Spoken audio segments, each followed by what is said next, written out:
Show. Today is Wednesday, August 9th, 2017. The pre-show started? Pre-show started. All right. So it's Coming a fun up at show that we have today. We only have 30 seconds for crying out loud? Yeah. Wow, that's a quick pre-show. I All know. right. The hell am I getting here early for? Let's see here. We have Kevin Iole from Yahoo Sports. I'm watching the clock, so I know I can do this. We have Kevin Iole from Yahoo Sports. He's our co-host for the day. He is a member of 2 Boxing Hall of Fames, and I try to like butter up and say, "What's up, partner?" But this is the one he's not a member of, but he will be soon. And speaking of one of them, on Saturday, the Nevada Boxing Hall of Fame has theirs. Al Bernstein will join us as well. Mike Piranio from the Sports Book. So we'll be talking a lot of boxing and MMA. He did it. This is your captain speaking. We are making our descent into Las Vegas McCarran Airport. On behalf of our crew, we'd like to thank you for flying MMAjunkie Airlines. Now please fasten your seatbelts and put your tray tables in your upright position because the descent is going to be a little bit bumpy. Alright, Junkie Nation, it's time to roll, baby, on MMAjunkie Radio with Gorgeous George and Go. This is what we doing while we do it, baby. All night long, we rollin'! Yes! The MMAjunkie Radio revolution is upon us. Can you dig it? There's no escape. No escape. Through the vast frontier of cyberspace and through a sea of stars in outer space. One small step for man, one giant leap for mankind. We've solidified our combat communications stranglehold. We are controlling transmission. With the use of MMAjunkie Radio and SiriusXM satellite radio technology. MMAjunkie Radio. Commence transmission.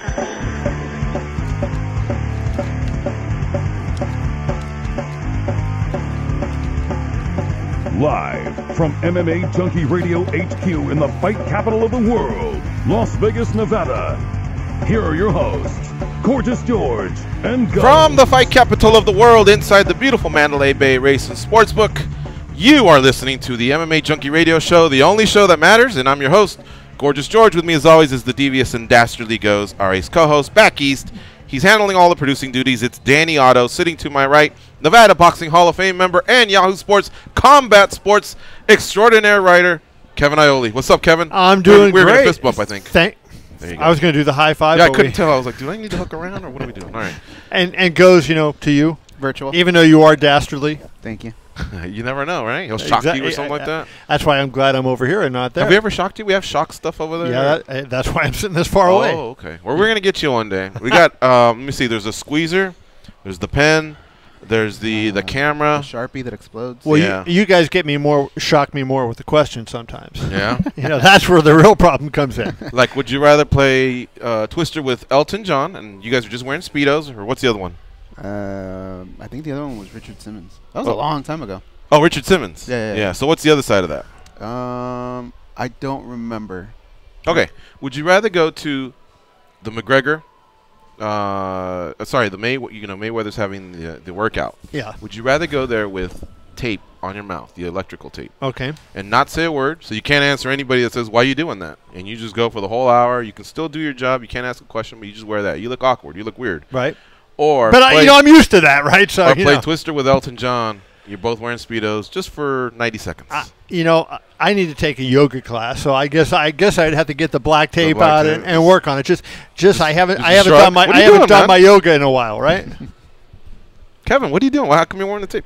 How come you don't do yoga anymore? You used to do yoga. You know, you liked it, for didn't one, you? the young lady moved to Reno, and I don't know. I did get a couple injuries. Yoga's no joke. From yoga? Yeah, Yoga's great. You can, man. You can. So you have to just like almost stretch for yoga, and I thought yoga was what would stretch me out.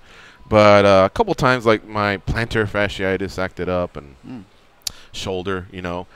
I rather than admit I was a beginner, I tried to say, oh, I can do it, and then I'd go a little bit too far. And your downward dog went really down. Yes, exactly. You've done yoga? Oh, yeah. Okay. I lost, and of course I gained a lot of it back, but I lost over 100 pounds, as you remember, a couple of years ago. And when I really hit 100, I felt the one thing I needed was to get stretched out, so I started doing yoga, and it really helped me. And I hurt my knee is why I kind of went back the other way again. But yoga was awesome. I loved it. And I didn't do hot yoga, just regular, stretching for an old guy, right? That's what I did. I did hot yoga. She was hot. But not the teacher. She was just hot. That's it. What was I going to tell you? All right. I got thrown off there by the yoga instructor. No, she really was pretty. But that was it. It was a private, one-on-one. That's it. My girlfriend would even come pick me up. We don't even need any more details on this. That's it. Yeah, that's a wrap. I think we move on. You used to also hit mitts, too. Yeah, I Coach Angelo Reyes. Yeah. So he was working with me on that. And, the story about that was funny one day. I was down at UNLV, and Frank Mir was getting ready to fight Mark Hunt. And there was a couple other fighters that were working out down there. So Frank got done. I got into the cage with Angelo. Now, I just wanted to burn off calories. Right. That's what I wanted to do. Angelo wanted to teach me how to box, right? And I couldn't get him to, hey, just let me burn calories. So he's in there, he's teaching me, and Mir's outside the ring. And so I'm working on my jab, and Mir starts yelling instructions to me. Like, I don't need a UFC fighter, giving me. So next thing you know, in the cage comes Frank, and he hands me, the thing that the coaches wear, the chest protector, that big giant thing. Yeah. And he said, no, I just want to show you this. And he's like talking to me about stepping into my jab, and he, like, as lightly as he could possibly do it, kind of goes like this, and he hits me in the chest, and I go barreling back into the cage. Wow. It's like. That's a heavyweight, man. Interesting, Right. It was. He could not have. Imagine moved one his of hand. those right on your nose with a 4-ounce glove. I thought no chance, zero chance of that, and any normal human being could never do that. But what I do hear about Angelo is he'll start from the bottom and reteach your bad habits. So I don't know. Next time he's on, you have him on, right? It takes a long time. Man. So you gotta find out. He's kind of like on the B and C list, though, so he doesn't come on too often. What list am I? The DNF list? You're on the A list. Oh! Yeah. Well, you got. Hey, listen, if I would have known that, I'd have brought Angelo with me to try to raise him up. No, Angelo's great. Yeah, I know what you mean. What you want us to ask him something next time? Yeah, well, just ask him about how that went. Ask him how I was. See if I. He never told me the truth. So did I suck, or was I actually any good? We will do that. I want to hear that answer. We did an hour. See, okay, this is the problem I come across. I'm finally starting to get it at about 50 minutes. Yeah. And by the time, so I have 10 minutes of looking really good, and then it's done, and then by the next week, start over again. Well, the worst part is, right, I don't know if you've done this with Angelo but I'm in there, and there's all these world champions and professional, UFC fighters. Anna Houliton was in there. And it's like, wait a minute. You're talking about the best, the best of the best, and then you got some fat old guy here, right? And it's like, now how do I compare to them? If I was with you guys, okay, then it's a little better comparison, right? But Frank Mir, Anna Houliton, Ryan Benoit was there. So it was a little different. Okay. Does he swing back at you? Like, is he big on defense? No, I get hit. Well, no, he doesn't. But the funny thing was, and it was really hard for me the first time. We're doing the mitts, and he wants me to hit him like right at the chin. Yeah. And I am not a professional boxer, and I don't want to hit the guy, and I don't want to miss and pop him in the nose. And like, no, don't worry about it. Don't worry about it. And every time he would put that one up, I would always kind of hesitate before I would go. You kind of want to hit that outside, right? Right, exactly. Get him out of here where I don't have anything to worry about. When you get in here, I'm like, I don't know. But you're from the mean streets of Pittsburgh, man. That's how they get down. You just got to get in there. I had people. Oh, okay. All right. Speaking of other fighters who have never boxed professionally. Yeah. Is there anybody that we know other than me? Aside from us three, there's a gentleman named Conor McGregor. Except, you know how you and Angelo went in there, and when you walked out, nobody handed you $75 million? This guy's going to get it, man. And we're like... What are we, he might be getting it in more ways than one, 2 right? 2 weeks away? Yeah. What are you implying? Well, Floyd Mayweather may teach him a little something about boxing. I don't know. Oh, yeah. Yeah, no. What do you think I was implying? I guess, well, no, I thought you meant he's getting another $75 million, so I thought maybe someone's giving him money for the shorts. He's going to get a lot of money. I think he's going to make more than $75 million. Okay, that's what I wanted to ask you. What have you heard? I heard 50 UFC, 100 Conor, 100 Floyd guaranteed, but then Floyd's the one that can go and escalate, whereas the other ones are pretty much set. This is going to be a fight mostly where it's on the come, what they sell. But look, they have already sold over $60 million worth of tickets. Right. You know, there was somebody on Twitter last night that said to me, like, you believe what they say, just go online. It's not a sellout yet, but just go online and add up the prices of the tickets that are out. You'll see, you know, it's going to be scaled for about $90 million. Which is unbelievably Which is phenomenal. $10 million more than Pacquiao Mayweather, right? No, Pacquiao Mayweather was 80? 72.2. 72, okay. So they're already close to that right now. And who would have ever thought that we would have a gate that, you know, the biggest gate other than that is $20 million. So, you know, you're talking 3.5 times bigger than that, and now we're going to be bigger this time. And so you look at it, if you say, hey, they're going to sell 5 million pay-per-views at $100 a pop, it's almost hard to believe. Mm-hmm. And then, you know, you're going to have a $90 million gate, and you're going to have, you know, massive foreign sales. And I can't even put the numbers, you know, but they're going to sell around the world. They're going to make a ton of money around the world. You know, they have a chance. I don't think it's likely, but they have a chance to tickle $1 billion gross on this fight. I think it's going to be more like 758, you know, but I think they're going to do really, really good. And so Conor and Floyd are going to make a lot of money. All right. So then all of them, does that include the UFC? Can they all as well? Does everything escalate for them? Or I don't know Conor's deal with the UFC, honestly. I mean, my guess would he's paying them a flat fee, you know, but, you know, but I don't know that. So I don't know for sure what their deal is, but that would seem to make a lot of sense. You know, hey, Dana, Ari, here's what we'll give you. You know, you said 50 million, so to use your figure, hey, we'll give you 50 million. Promote me in this fight. Let me out of my contract to do this fight, and that's their gig, which I'm sure they're going to be damn happy with. Yeah. But I don't know the exact terms of their deal. Mm-hmm. Well, like I said, I heard 100-150, but Floyd's part could escalate and could reach as high as 2 or 3. Well, I had a story yesterday. No, take this with a grain of salt, but I was in a room with Floyd, and people were talking, and somebody said, hey, it's nice when you make $200 million in one night, and Floyd goes, 300. Mm-hmm. And, you know, now Floyd is great, you know, in terms of marketing, and, you know, it always is better, looks better. If you say 100, he's going to say 2. If you say 2, he's going to say 3. Right. But, you know, so I think he has a chance to get to 300. I think Conor has a chance to get to 2. Really? You know, well, think of how much they're going to sell. That's the thing that is phenomenal. What's all this international stuff you're talking about, though? Okay, so when we talk about 5 million pay-per-views, that is pay-per-views sold in the United States. Okay. They're selling the rights to it in Ireland. Mm-hmm. I mean, virtually any major country, they're selling the rights to it in. So you're going to have... Oh, it's not part of a channel that... Right, so that gets these events, because I know there's many countries that don't pay for the pay-per-view. You're just part of a cable package, and that includes all pay-per-view. But then, see, in that case, like so Mexico doesn't have pay-per-view, right? It's going to be on in Mexico. Okay. They don't have pay-per-view, so their network pays the promotion to buy it, to have the rights to televise it. So, you know, just to use a round figure, they'll say, hey, we'll pay you $50 million, a rights fee, to televise this bout in Mexico. In England, it's going to be on Sky Sports. They're charging $30 on pay-per-view. Ireland, I forget the name of the network, but they're charging like $24 per pay-per-view because those countries aren't used to pay-per-view. Right. There's a lot of places that don't even have pay-per-view, so they just put it on over the air.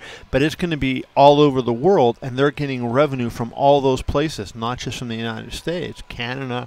I mean, so they are going to, you know, reap significant amounts of money outside of the United States. Philippines it's going to be in. And one of the things, you know, that Dana said on the original conference call that I remembered is this fight is going to be so big because of the international. You know, Pacquiao drew in certain areas. Now, see, I'm not going to say I totally agree with this, but I see the logic. Pacquiao was really, really big at the time he fought Mayweather in 2015, and he had a huge international following. Dana is saying Conor, because of his popularity in Europe, because of his popularity in South America, where like Manny did not really have a base in South America. You know, Conor has a base in South America, that he thinks it's going to expand the Pacquiao fight, and so that's where the talk is coming. And I'll tell you this, at the Golovkin-Danny Jacobs fight in March, I was sitting with a very high-ranking TV executive after the fight, waiting for the press conference to start, and who is not going to be involved in Mayweather McGregor, guy from HBO. And he said to me, and he didn't tell me off the record, but we weren't doing an interview, so I don't feel fair to say his name, but a very top high-level executive, and he said to me, I think this easily passes the record. And at that point, I was thinking 3.75 million to maybe 4.25. And I said, really? You think that? And the record's 4.4, right? And they're 4.6. 4.6. And so he said, yeah, no, I that's what I think, and he laid out his reasons why. And now as I've seen, that was in March, and I've watched the evidence, and I've seen what's happened. Just our web traffic. If you write Mayweather-McGregor, it just goes like it's much more than anything else. Story, as long anything. As those names are involved. I can say Conor McGregor, cut his toenails this morning before he sparred, and all of a sudden it's a major thing. I don't know why it is, but the public at large is engaged in this fight, not just the boxing public and the MMA public, but the public at large. That's what I was going to ask you. In the United States, when it's all said and done, what do you think that percentage is of just Joe Blow that's not even really that big of a boxing or MMA guy, but felt like he didn't want to be left out? Yeah. What percentage is going to buy that? I think it's going to be over 90%. Now, here's what the fans, the hardcore fans, and I'll say I consider hardcore fans not the ones that are watching LFA or whatever, but who watch all the UFC shows. And maybe the Bellator Friday night shows, right? Those are what I consider the hardcore fans. If you're doing that, you're a hardcore MMA fan, let alone if you're drilling down and going into the other promotions and watching on Fight Pass. That fan base is a very minute part of the overall pie. And that's why, most of our pay-per-views, 1 million is the standard. Like, you get 1 million. Wow, it's a massive, massive pay-per-view. But I have a story coming out. I filed it last week. It's going to come out maybe this week, maybe next week. It's not up to me, so I don't really know. But talking about the pay-per-view, and I interviewed a lot of people who talked about that. One of them was Mark Taffet, who for many years at HBO ran their pay-per-view division and was in on the ground floor when pay-per-view began in 1991. And he said that it is going to be astronomically high outside of the fight fan base. So, and that's why he thought that the Golovkin-Canelo fight, which comes a couple weeks after, will still do okay, because he said that one's going to draw primarily from the fight fan base, and those people are going to still buy that because they want to see that fight. But this is just people, like walking around here at Mandalay Bay who have heard of Floyd Mayweather, heard of Conor McGregor, but they don't really know much else about him. But they know, hey, Conor's the best in this sport, and Floyd's the best in this sport, and we want to see them. We want to see what they're going to do.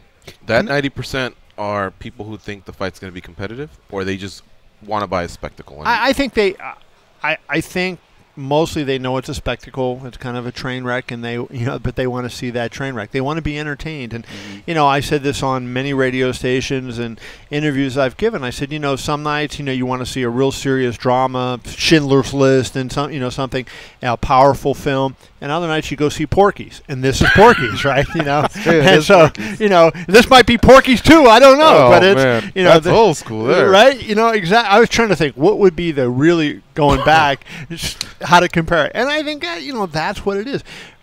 When the Pacquiao-Mayweather fight happened, what were we writing for years? This is going to be a great fight. You have the two leaders, the two best welterweights in the world, the two best fighters in the world. We kept talking about it. So there was this expectation going in it was going to be a great fight.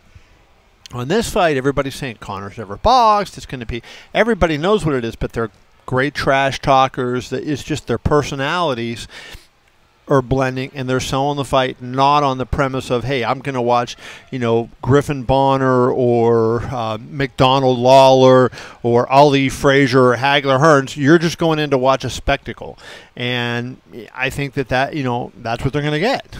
Have you thought about what your official prediction is? Does it change at all when you see anything from Floyd or see anything from Conor? No, I pick Floyd. I mean, as far as like round and method and all that. I think Floyd has a chance to stop him late in the fight. I don't think Floyd is going to take any crazy risks in the fight, but I think he'll first couple rounds he'll do what he does. Watch him kind of figure out his footwork, and he might have a little trouble in the first round or two because Conor is not going to move like a traditional boxer. And whenever you talk to anybody, a pro fighter, either MMA or boxing, about what's the difficult thing if like we got in there as amateurs, they say the footwork, because you don't move the way we expect you to move. And so Conor's not going to move the way Floyd expects him to move. because he's just got different footwork. He hasn't boxed all his life. So that's going to take Floyd a little bit to figure him out. And when he figures him out, then I think, he'll have the range, he'll have the distance, and he'll outbox him. And, I don't think he's going to put him down for a 10 count. No chance of that. I would be the most stunned man in the arena if he did that. But I think, he can cut him, close his eyes up from, swelling and that type of thing, and stop him in the late part of the fight. Well, that's what I have. I have Floyd by stoppage, not by decision, except I think it'll happen around the 6th. 4 to 6, I thought he would do it. I'm 6 to 8. And you're right. I don't believe in the one-hitter quitter, but I do believe that a flurry of punches can get the job done. And and maybe even just have a ref say that's enough. Because right, exactly. It will look like amateur hour after about the 2nd or 3rd round. And as you know, the punches that hurt you the most are the punches you don't see coming. And Floyd is a master at footwork, and you see this against everybody. And he walks guys where they think they have an opening, and they're about to throw, and boom, he cracks you with something you don't see coming. And those punches are what really get you. And so I think as you watch this fight, you're going to see the first couple rounds, might be close, and they're not, and Floyd's not throwing a lot, just as he's trying to gauge what's happening in the ring. And once he feels comfortable, then I think you'll see him step it up. And I expect that to be 2nd or 3rd round, which is why I think your prediction of 4 to 6 might be a little early, because he's going to give away 2 rounds and not have that build up, and maybe won't start really till the 3rd round. So that, I just think, once Floyd's comfortable, then maybe you give him Conor 6 rounds to survive that. Here's why I picked 4 to 6 recently. I was more steadfast on 4, but Conor seems to hit a wall around the 10-minute mark of an MMA fight, which would be halfway through the 4th round. These are different muscles he'll be using, and a different kind of different output, right? It's not like they'll be pressed against the fence. We'll have to fight off a takedown. But I'm leaning on the 2 fights I saw with Nate Diaz. Now, to his credit, he did come back in the later rounds and outcondition Nate Diaz at times, whereas everybody thought Nate Diaz was just going to reach a point and that's it. The triathlete would take over, and you have to give Conor credit. But Nate Diaz started landing a lot more effectively after that point, and I think that's where Floyd's going to do it. And Floyd's a way more precise boxer than Nate Diaz, and Nate Diaz is a decent boxer for MMA, but that's where I think the 4th round becomes the 3rd round of an MMA fight, and I think Conor will have a little bit of a lull, and then we'll see if he can pick it up, because these athletes are so well conditioned. Their 2nd and 3rd wins are great, and then they'll be able to refuel and get rest in between, but still, I think that's the point where I think the other guy will see a fighter that's just not going to throw as hard as he does in the early rounds. And the thing, you can make a lot of. I've compared it to baseball and softball. I'll use golf because let's keep it in the same sport. You go to my, I'm a member of Paiute Golf Club here. Take our club champion, shot 70, 69, something like that, right? So now you take that guy. Under the circumstances, he shoots 70 or 69. You put him on the PGA Tour in the U.S. Open course, and all of a sudden, he's going to shoot 90. Right, there are levels, right? And Conor is an elite mixed martial artist because of number one, you're taking away what I think is his best weapon, those kicks. He sets up a lot of stuff with those kicks. He softens guys up. He really hurts guys with kicks. Dustin Poirier, think of that. Mendez, he hurt him with a kick to the ribs. So, I think you're taking that away from him, and you're making him just do boxing, not even kickboxing. So as he's going to go after Mayweather, it's going to be like, hey, he's a club champion boxer against a world champion, elite, all-time great boxer. How does he overcome that? I give Conor a lot of credit, and I wrote a column early on after the fight was made. Conor's not getting enough respect for this. People are scoffing at him, and hey, you're going in there to fight not just some dude. You're going in to fight a guy that's one of the greatest fighters of all time in his sport, under his rules, on his home turf. That demands a lot of respect. But that said, respect does not equate to the tactics in the fight, and I just don't see him winning the fight. I just feel like he has that one big power punch, but he's only got one other punch to set it up, whereas in MMA, there's kicks from all sorts of angles. He can get guys off balance. He knows where to put that punch. And he's put that punch on a lot of fighters, and a lot of fighters have also taken it. A lot of fighters have been damaged from him, either knocked down or finished completely, even going back to Cage Wars. I've seen a lot of Conor's fights. A lot of fighters have taken it as well. I wish people would stop thinking that he's Donkey Kong out there and all he has to do is touch you and it's over. I mean, well, let me make 2 Floyd points. is really good at You could hurt absorbing. him and he can get back up. You can, yeah. And Floyd's actually taken some pretty big punches as well. It's not like, I mean, all right. Well, I want to make 2 points about that. So, number one, I agree with something Chael Sonnen said, and I had said it, many times on interviews that I had done after the fight was made, is the fact that I'm not so certain that Conor's going to be this massive puncher for boxing because there's different techniques involved in MMA. So, as we know, a lot of times in MMA, they throw that big overhand right, and Conor has that big left hand that they throw. In boxing, it's more tight. It's in there, right? Conor does not have that technique, so when he gets in with a boxer, Floyd's going to be able to see all that stuff coming, so he'll be able to avoid it. The wider stuff, he's going to be able to see that coming. And does Conor have the technique in boxing to keep it tight and throw? And I don't know that he does. And so, then you talk about the gloves. Now, there's an argument on the gloves. Is he going to punch harder? Or is he going to punch less hard with the 10-ounce gloves compared to a 4-ounce gloves? There's a school of thought that says he will actually be better because your wrist is protected and you're going to be straight going forward, and that you'll be able to put all your arc behind it. And I did ask Stipe Miocic this, and I said, like even in sparring, and he said, hey, getting hit in the chin by a professional fighter is getting hit in the chin. I don't care if it's 8, 10, 16-ounce gloves. So, Conor's going to have that support there. But by the same token, I mean, when you're cracking somebody and it's just about bare bone on the chin, I mean, and with the force that's coming in, that has a big impact. And if those wraps are sweaty and they're getting heavy and all that, it just makes that, I remember Bernard Hopkins was complaining about Felix Trinidad, saying his wraps were like plaster because they just dried up and got so hard. Was Panama Lewis in his corner? Now that was Antonio Margarito was one that actually was they were thinking had plaster of Paris in his gloves. Some was found in his glove against Miguel Cotto. But I just think that that's one of those things that you get hit with that's going to really hurt. You know what? Cotto's a hard hitter, man, who fought Floyd. And go ahead.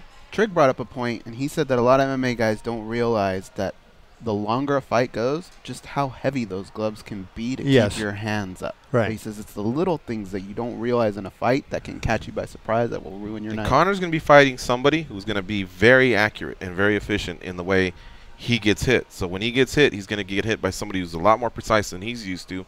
And he's also going to be hitting a guy in which his efficiency is going to be down because Floyd has incredible defense. So there's so many ways I've thought about this fight. I just keep circling back to the same thing, man. 49-0 versus 0-0.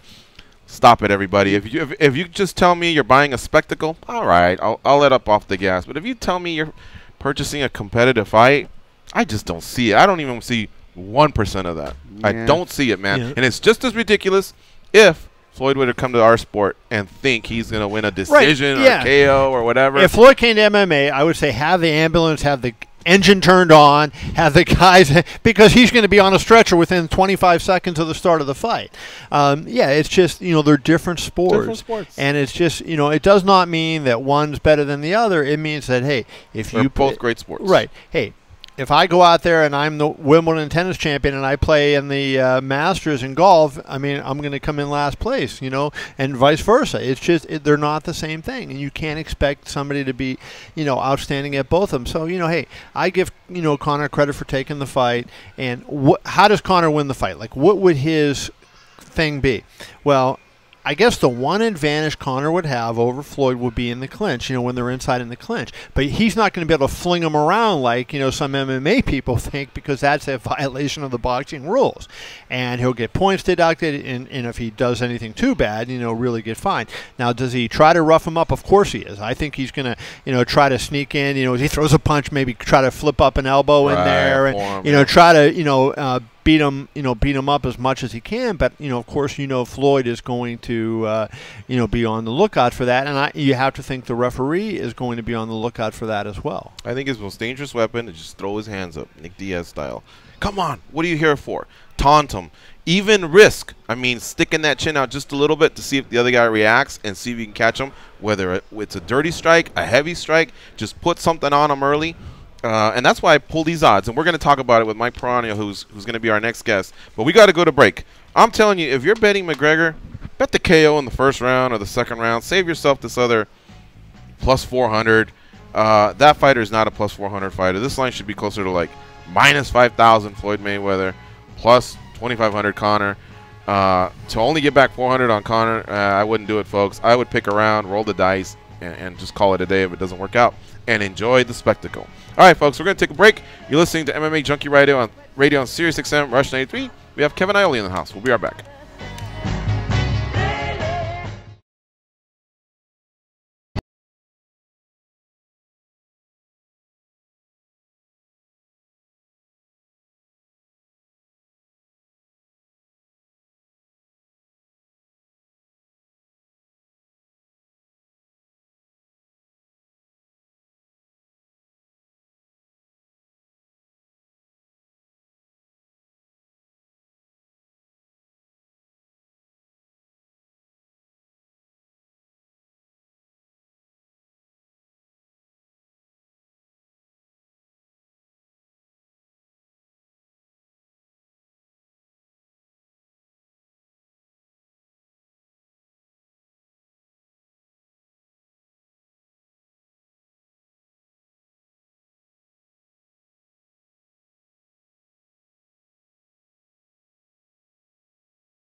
Charm, compassion, common sense. These guys have none of that. You listen to them, so you're no better. I am awesome, though. They are Gorgeous George and Goes. The English Premier League returns this week, and SiriusXM FC is getting you ready for the start of another thrilling season.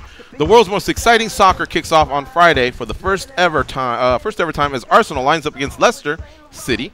Coverage begins at Friday at 2:30 Eastern on SiriusXM FC. Soccer all day, every day. All right, I want to welcome to the panel here Mike Piranio. Thank you. From Mandalay Bay Race and Sportsbook. He's the director here of the Race and Sportsbook. Good friend of the show, and he's back again. Welcome to the show again, Thanks Mike. for having me. All right, and of course, Kevin Iole from Yahoo Sports co-hosting with us here today. We were talking to McGregor Mayweather. As you're aware, there's a fight happening involving Floyd Mayweather and Conor McGregor. And we started to slowly move over to the odds. We kind of talked tactics and everything, but we started slowly moving over to the odds. And I remember a conversation you and I had about a month ago. I was looking at the screen. I still couldn't believe that the odds kept dropping. You said it opened at 1,200 across MGM Resorts International, right? Yeah, that's what we opened it at, but it was offshore. It was 2,500. Yeah, we kind of waited on it, which was, I got to give our guys credit. Smart to wait. If you're going to give them that much plus on the plus side, you might as well wait till it moves and then put out the lines. So. But it's all the way down to plus 400, minus 575 now. So at some point it's going to bottom out. I think it's probably going to bottom out. And then I anticipate some Mayweather money coming. How low will it bottom out? I think it's probably as low as it's going to go. I mean. Well, we thought that a while ago was 600.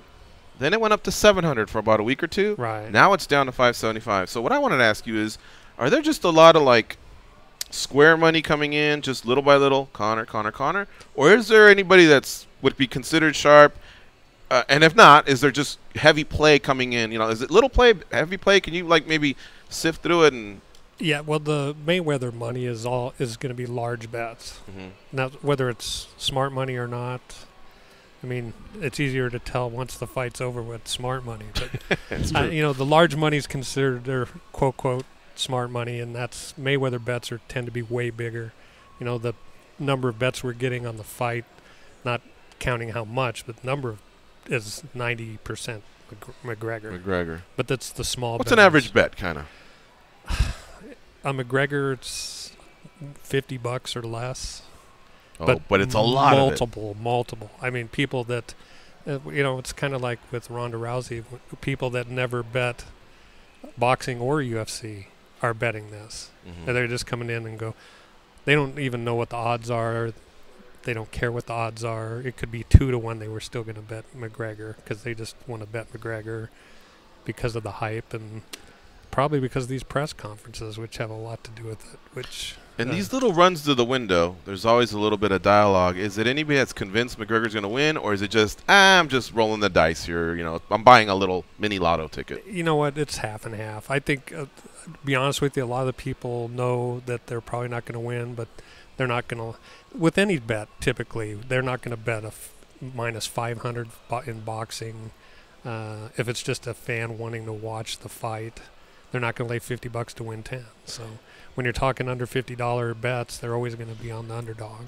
You're going to have a lot of Irish people in town the week of the fight, and the Irish are notorious for betting and in backing Conor McGregor, but they love their sports bets. How do you think that impacts it? Because I would think normally on the day of the fight, the favorite would be the one getting most of the action.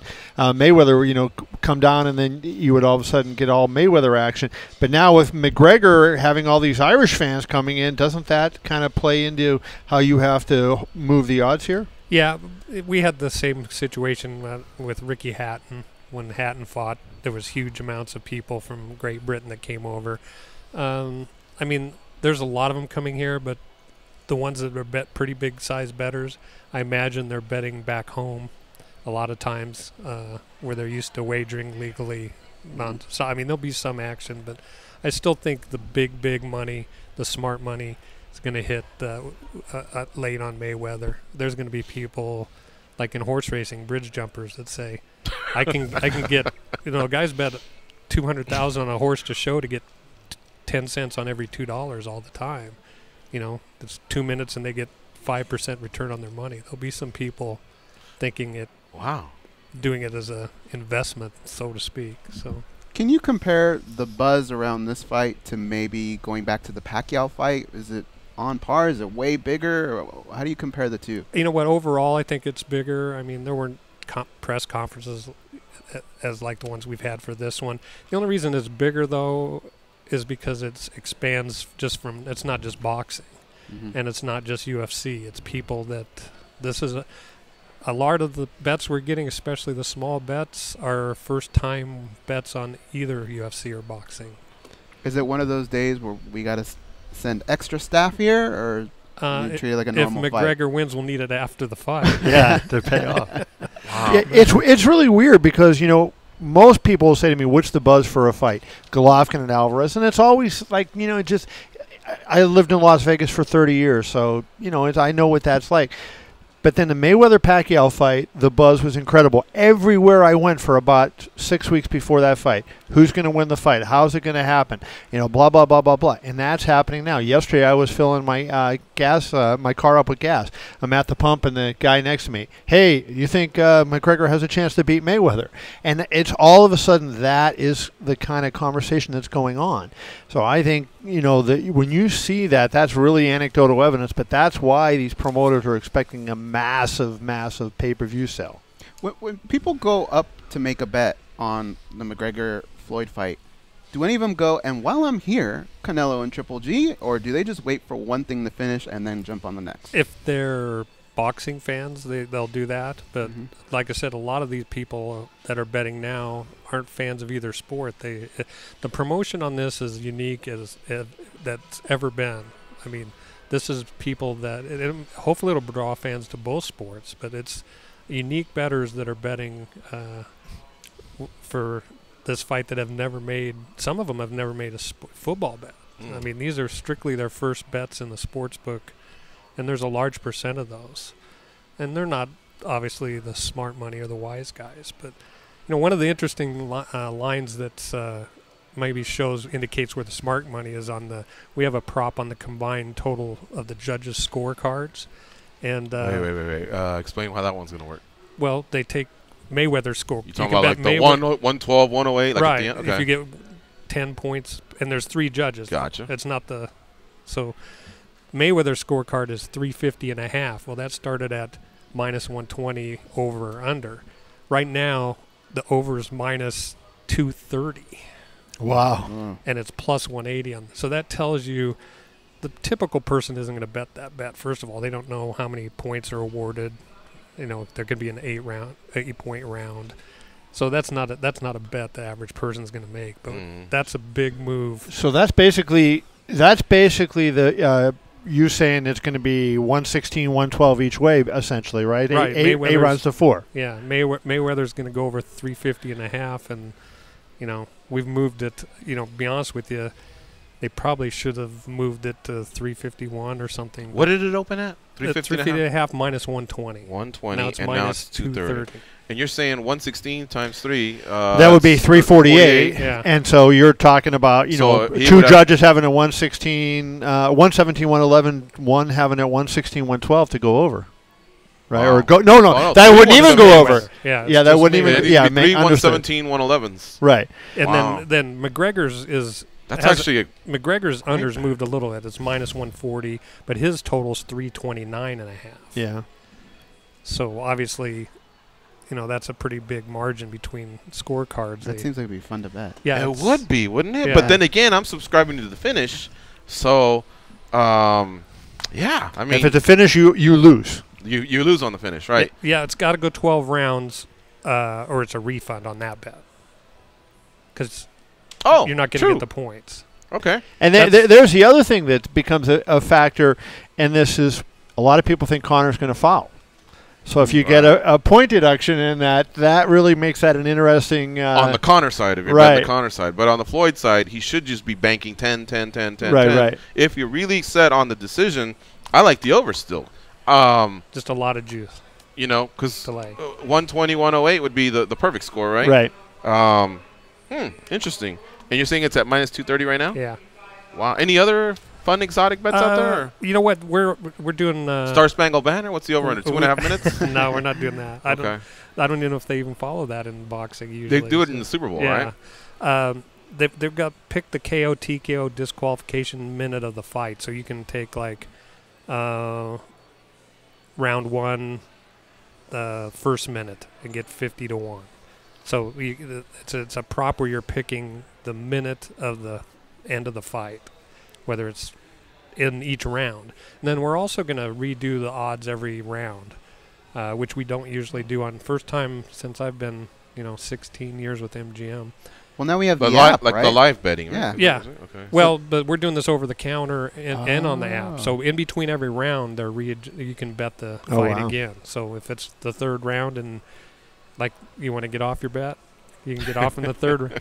What was I thinking? Which, remember, in the Super Bowl was an amazing bet. Yeah. It was 21-3 at half and 28-3 in the first part of the third quarter. Yeah, I mean, the money line on that in-game wagering on the Super Bowl was amazing. I mean, at one point, the Patriots were 18-1, and then they scored and it went down to 12-1. They scored, and next thing you know, they're winning the games. Do people take a shot when it's 18-1 like that? They're down that much? Yeah, we actually lost some money on that prop. Of course, if it doesn't happen that way, we win a lot of money on it. But that was a pretty amazing comeback, and a lot of people hedged and got some money back. And to be clear, you're expecting this to be the biggest haul for a boxing match ever. Yeah. By the time we get to the fight. You mean handle, not necessarily profit. Yeah. It could be the biggest haul, too, if it goes the way. And then the round props. Handle's what I meant. Yeah, the round props, obviously, people like doing that, like pick a round that you can get it in there. The only movements on the KO round proposition, the knockout, are on the McGregor in the first 5 rounds. And McGregor went from 20-1 to 15-1 to KO Mayweather in the first round. Wow. And the same thing in the second and third and fourth, they all dropped a little bit. That's the only movement on the rounds. The house advantage on pick the KO rounds is if it goes the distance, we sweep the whole pool. All those. When a fight's over, how long does it take for you guys to assess what exactly happened? Because I imagine the majority of the people cash their ticket either the night of or maybe the next day, right? Yeah, I mean, usually it depends. If the fight's obviously at Mandalay Bay, when the crowd's coming out. Our properties have the advantage of you can cross-property cash. So if you bet here or any of our properties and you walk out the T-Mobile Arena and go to New York, Aria, any of our properties, you can cash any ticket anywhere. After hours at the cage as well? After hours at the cage, obviously. But we'll try to probably stay open pretty late. We don't want to deluge the cage. Usually after a certain point, people are going to come by the next day. But and some people mail them in. We have all kinds of options. What's the biggest bet you guys have taken? You know what? There's been several 6-figure bets. Yeah. It's and it's probably McGregor's side, right? Or is that the heavy money coming the other way? The biggest bets, like I said, are on Mayweather. Okay. Yeah. And that's offsetting all the little $50 bets that just keep adding up? Right. I mean, the handle's well into the low 7 figures already, and it's next week it'll be even more action. I hear a lot of times, excuse me, Mike, when they talk about Super Bowl betting, they say the public money moves more in the Super Bowl than it does any other time of the year. Do you think the public money has that impact in this fight? Is that similar to that? Yeah, I mean the public money is what's moved this line. From when we started minus 1,200, it's McGregor, small McGregor. It's just and we kind of kid about it, but if McGregor does win, there will be huge lines at all our properties. Not because of the amount of money, but the number of tickets bet. And it'll be busy for a couple days after that, cashing those tickets. We got to take a quick break here. You're listening to MMA Junkie Radio on Sirius XM Rush 93. We'll be right back. Got a few more questions for Mike Piranio from the Mandalay Bay Race and Sportsbook. He's the director. We've worked side by side here for the last 8 years. Good guy. And we're learning a lot here, so we'll be right back. Can't touch this. My music. So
They pat down TSA agents because they don't know where those people have been.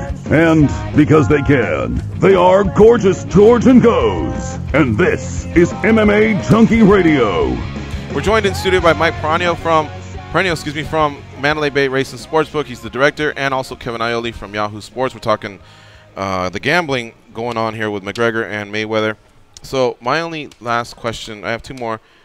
Which is the most popular round that people have bet McGregor when they – because I highly doubt anybody's expecting a McGregor decision. If they're going to bet McGregor, it's probably by the KO, which almost matches him winning the whole fight. You might as well just take those odds if they somehow make it to a decision. But what about just by round? What's been the most popular? The KO round is round 1. Round 1, just straight up. And then close behind it's 2, 3, 4, and 5. And I think a lot of the comments I hear at the counter is if McGregor has a shot, it's got to be early. For some reason, they don't think the endurance for a UFC fighter matches the boxing, which I don't know. I played college sports, and the wrestling guys were always in the best shape. Just different kinds of conditioning. Yeah. So that in this event. I mean, it's anaerobic versus aerobic. Right. But so that's kind of the public's logic. If they feel if McGregor's going to win, it's going to be a knockout and it's going to be an early round. How are the females betting this? Are they or? Yeah, it's not like when you have female UFC fighters. It's not in that category. But I haven't seen a lot of that. And the ones that are, they're usually with their boyfriend, girlfriend, or friend, and I'm not sure if they're betting together or if they're just the ones with the money. But no, this hasn't been an unusual amount of female wagering. What about Cyborg? Have you heard of that MMA fighter? Yeah. Has she caught any traction the way Ronda was? Because we're calling her the Mike Tyson of MMA, women's MMA, and I was wondering if that started to register here yet. No. Nothing's been like what Ronda did. I mean, I don't, it's kind of interesting how that took off, and I'm not sure why, because it was the first, awesome. I think it was the way she won too, and sometimes the grotesque way she won, where you see people's elbows, go the wrong direction, and there's some lure to that in the UFC. But I mean, that it's a main events or big, events for UFC. Not saying she's not popular, but it's just not Ronda Rousey. What was the most bet UFC event? We got 20 seconds. What was it? Rousey. Yeah, I would say because of the Holly Holm fight. Yeah, because of the public money and women betting it. Maybe not so much smart money, but number of tickets wise. Thank you for joining us here on MMA Junkie Radio. Appreciate it, Mike. Nice meeting with you, and Kevin. Folks, when we come back, we will be talking to Al Bernstein. Stay close.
Al and I are on the voting panel.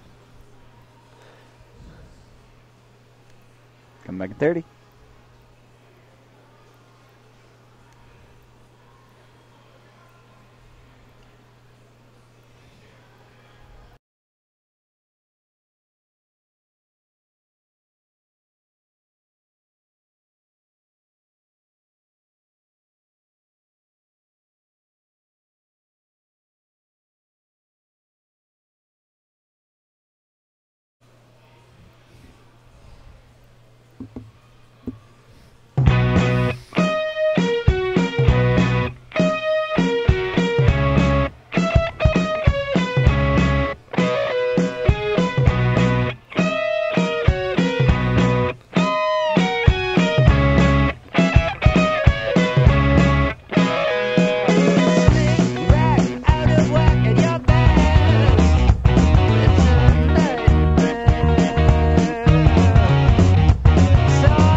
Here we go. It's the second hour of the MMA Junkie radio show.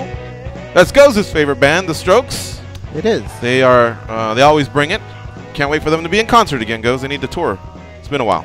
I don't think it's going to happen for a while. Oh, really? Yeah. Oh, boy. They just do little shows here and there. But do they? They don't like to tour. Gotcha. They don't always get along. Our co-host for the day is Kevin Iole from Yahoo Sports, a member of the Nevada Boxing Hall of Fame. And, as luck would have it, we have another member of the Nevada Boxing Hall of Fame.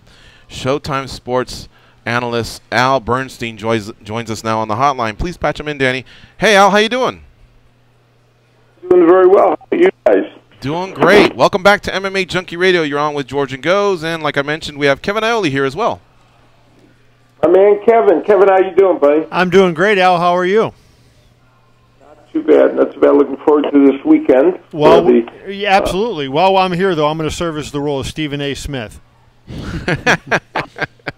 There you have it. And what Al's alluding to is this weekend is the Nevada Boxing Hall of Fame, 5th annual induction dinner, Saturday, August 12th at the Caesars Palace. And both of you are members of the committee that decides this. We're on the voting committee, and we're in the Hall of Fame. We voted for each other.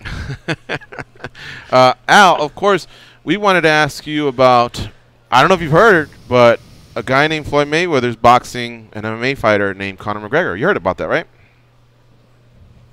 This is the first I am hearing about it, but it sounds like an... All right.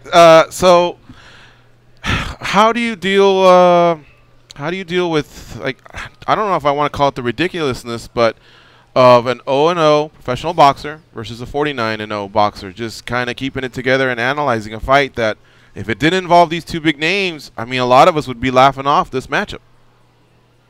You know, this is an intriguing, probably one of the most intriguing situations I've ever been in 35 years of broadcasting, because this match is way different than anything, obviously. And part of the intrigue of it to me is normally in boxing or MMA, when promoters say, oh, here we have a match, we're pretty sure the public's going to be interested in this, let's put it out there and promote it.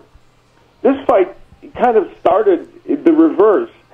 This fight kind of started because people seem to want to see it. Right. The fighters themselves stoked the flames, and people stoked the flames, and whatever people think of this match and the veracity of it, at the end of the day, it's happening because people seem to want to see it. And so it creates a real interesting situation, especially an interesting situation for somebody like me who is going to call the fight. The actual calling of the fight is not an issue, because once we're there and once we're ringside and once it's simply a matter of chronicling the event, it's fine. It's getting there that, you know, is the difficult part, because clearly there are a lot of people that find this to be, you know, have too much of a sideshow aspect to it. And you're absolutely right. It wouldn't be happening if not for the personalities and personas of these two men. Let me ask two boxing gentlemen like yourselves, what was it about this matchup? Was it more their personalities and their skills that was different from when Anderson Silva was being presented as an opponent to Roy Jones about 7 or 8 years ago? We'll start with you first, Kevin.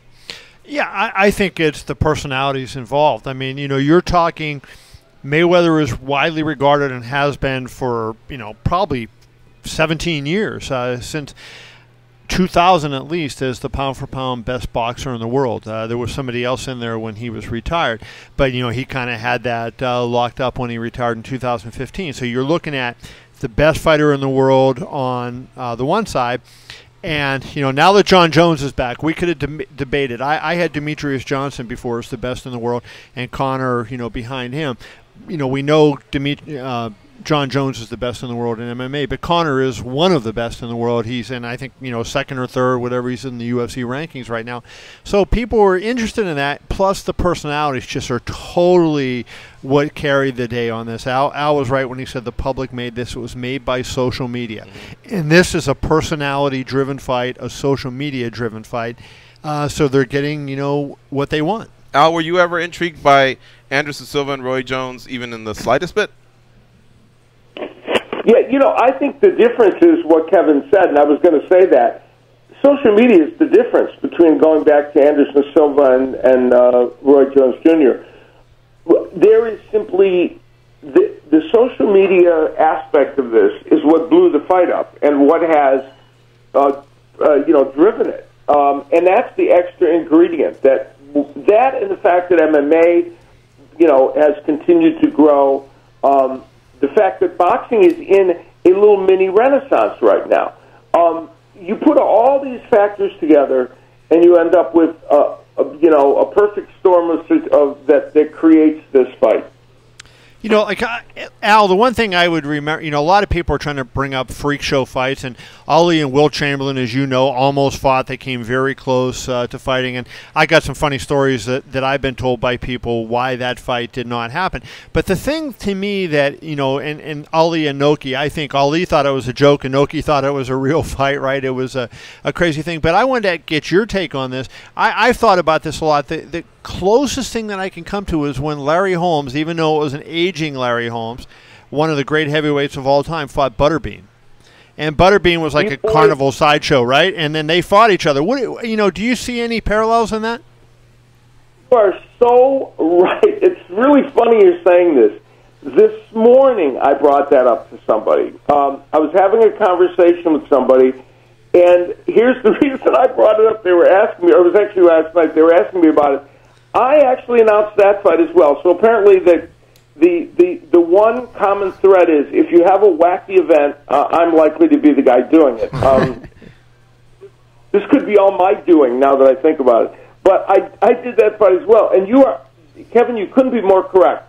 That's as close as we get to with this. And that was two boxers. They were boxers, but Butterbean was the king of the 4-rounders. Larry Holmes was older, as I recall, so he was past his prime, but still clearly, he had fought as an older fighter. So, yeah, I agree. I think that is the closest we come to when we kind of put this together. Boxing Hall of Famer Al Bernstein joining us here on MMA Junkie Radio. What do you have for Al Bernstein? Al, you've covered so many big fights in your career, and when it comes to this one, a lot of people bill it as MMA versus boxing. But at the end of the day, they're both going to be wearing boxing gloves, shoes, shorts. Will it have a different feeling for you that night than any other fight? Question. I don't think so because of what you said. Both in boxing shorts, both fighting with boxing rules, and it is a boxing match. Obviously, in discussing it, I'll have to be discussing what Conor McGregor is capable of doing vis-a-vis what he's done as an MMA practitioner.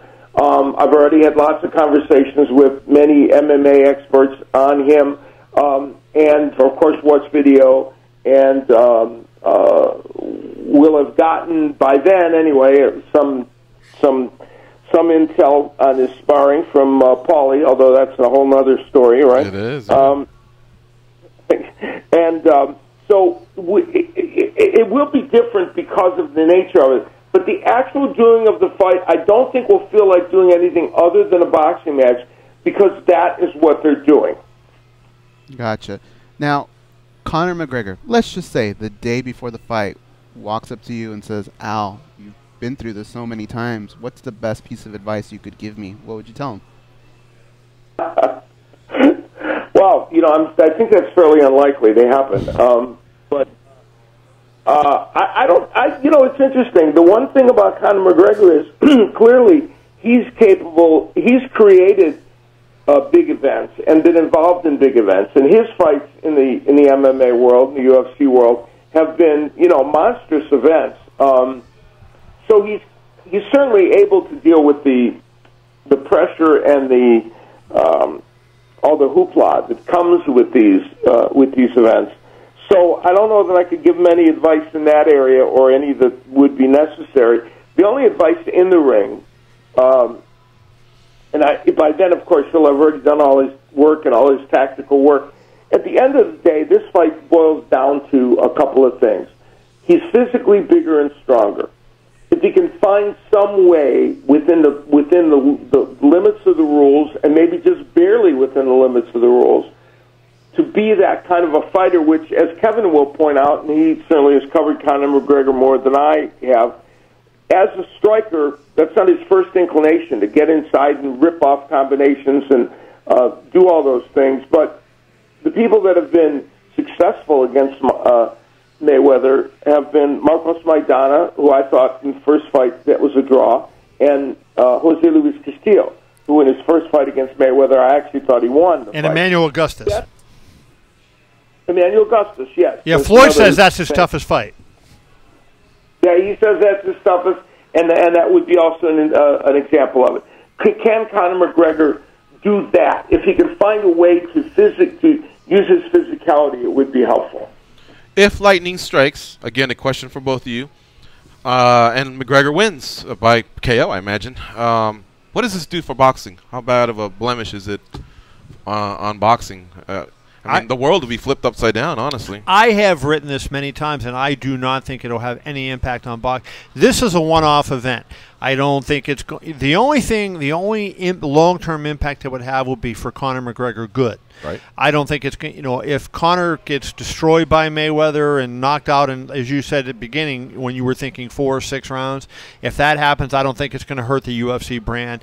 If Floyd loses, I don't think it's going to make people think that Errol Spence or Keith Thurman or Terrence Crawford or any of these other great fighters or any lesser fighters because of it. It's a one-off event, and it's I hate to say it because they're elite athletes, but it's a freak show event. It is not what we normally would see. And so I don't think it has an impact on either one. I don't think it'll hurt boxing. It'll hurt Mayweather, but there'll probably be a rematch, so it'll hurt us because we're going to have to come back and talk about the second one. Right. Al, will you lose your mind that night if Conor McGregor lands a KO and somehow wins this fight? Well, I agree with 99% of what Kevin said there. The only thing I think is if any of the results are what we expect, then yeah, it is, because it is a one-off kind of event. I don't know that it impacts either sport. If McGregor gets, even if he got knocked out in one round, it doesn't do anything to the UFC brand because they are different sports. Right. However, if Conor McGregor finds a way to win this fight, it doesn't diminish boxing, but I would go back to the Bobby Riggs Billie Jean King match, Bobby Riggs Margaret Court match many years ago when Bobby Riggs fought Margaret Court or played Margaret Court in tennis, beat her, and Billie Jean King was forced to face him for the honor of women's tennis. Now, a slightly different situation, but I believe that it will be mandatory, as Kevin suggested, either for a rematch of these two fighters, or if Floyd doesn't want to do that, for some other fighter to fight Conor McGregor. I think it's almost going to be mandatory if McGregor finds some way to pull this out. they're already lining up to fight Conor. They want their crack at him, guys. There's all the UFC fighters that are trying to fight. Stipe Miocic, who is the UFC heavyweight champion, has been calling out Joshua or Wilder. I did an interview with him a couple of weeks ago. But one of the things I think about would be a fight that I would compare it to if Conor won would be Leon Spinks and Ali. And Leon Spinks was he 6-0-1, I believe, when they fought off the Olympics. And Leon, as a pro, never really amounted to much other than the one fight against Ali. But what happened is after Spinks outworked him, Ali was old. Ali was over the hill. He just did not have it in him anymore to get up to fight. And Spinks did not show great technique. He didn't have a great game plan. He just mauled him, and he won the fight he had more energy than Muhammad Ali had. What happened? They do a rematch, and there was the viewing audience, and Al, you would appreciate this given your knowledge of television. 93 million people watched that rematch on ABC. 93 million people. That's, I think, what the standard. Damn, that is a high number. I mean, think about that. Wow. And just I think that is Now remember, you only had 3 channels back in the day. ABC, CBS, and NBC, and then you had PBS, which in a lot of cities didn't even broadcast at night. Right. So you had, but that was what it was. And to me, that's the comparison. That hey, if you're going to pick Conor, it's just Floyd is 40 years old and I don't believe that, but that he's done and that Spinks will come out and outwork him, and then everybody and his brother's going to want to fight him just because of how much money's involved. Al, we appreciate your time. Just got one more question. You brought up the name Paulie Malignaggi. Your thoughts on everything that's gone down between him and Conor McGregor? And I know hindsight's 20/20, but did you think that was even a good idea for him to be involved in the camp, knowing that he would also be calling the fights? I'm going to pretend that you are a member of the House Intel Service Committee, and that I am Paul Manafort, and I'm going to take the Fifth Amendment. Because, well, for 2 reasons. One, I don't really, even though I saw Paulie at the Broner when we were together in the Broner Garcia fight. Of course, back then that was before the latest situation. I have not talked to him since then, so I can honestly say to you, I don't have any fresh insight into it. Obviously, it didn't work out as well, I think, as maybe either side would want. Although maybe it did work out the way the McGregor folks wanted it to. But it has added yet another side story to this fight, which God knows we certainly needed one more, didn't we? That just seemed fishy to me, Al. That whole thing does. I just don't like that. Yeah, there were aspects to this that were, I think, at the end of the day, it would have been better overall had simply nothing happened. But hindsight is easier than looking ahead. So I'll just let that lay where it is. All right, folks. And again, on Saturday, Nevada Boxing Hall of Fame. Both Kevin and Al will be there. The Hitman, Tommy Hearns, is going in, goes. Love that guy. How many memories did that guy give us? Yeah. Thank you, Al, very much for the time. We appreciate it, sir. You guys take care. Bye, Kevin. See you, Al. All right. Folks, follow Al Bernstein on Twitter, Al Bernstein. And we'll be right back after this break. You're listening to MMA Junkie Radio on SiriusXM, Rush 93, with Kevin Iole as our co-host for the day. We're going to be talking to Chidi Bang Bang. That's his nickname. His name's Chidi Njokuani, and he's fighting at Bellator next Saturday. On August 25th, so that's a couple Saturdays away. He'll be headlining versus Andrei Korshkov. We'll be right back after this message.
To link into the MMA Junkie Radio Network, hit us up on Twitter.com @MMA Radio.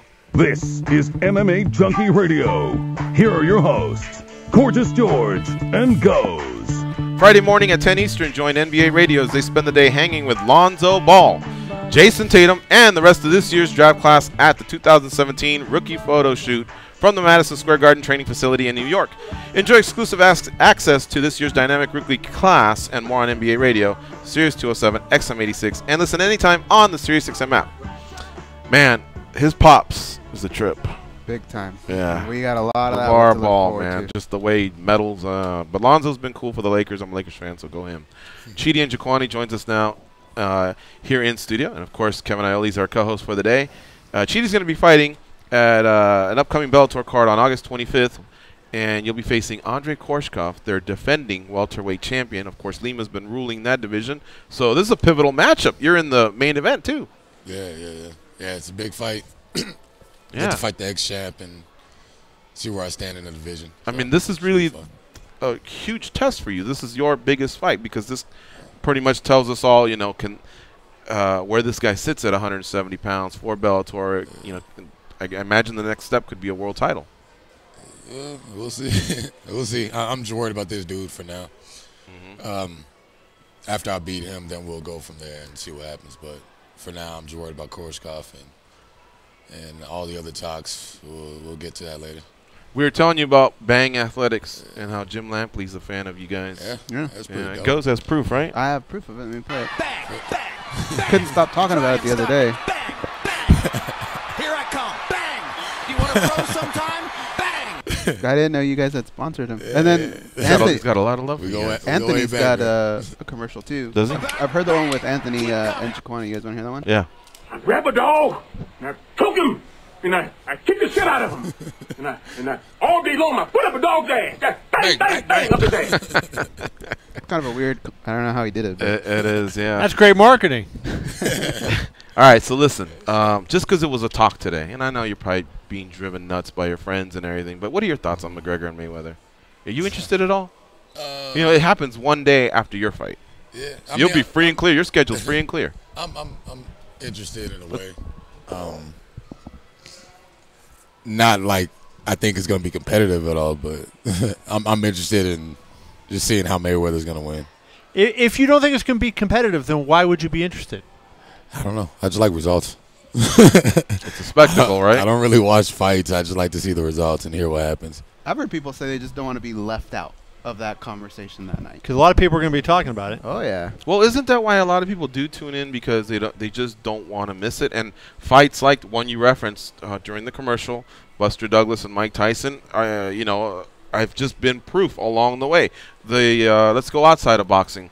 USA versus Russia in 1980. You know, that was the miracle on ice, they call it. So sports has given us reasons to make you feel like you just don't want to miss it if you're a thorough sports fan. I'm going to watch it. That's for sure. Are you going to pay for it? Would you pay for it? No. I wouldn't pay for it either. Yeah. I'm going to watch it, and I just only recently decided that.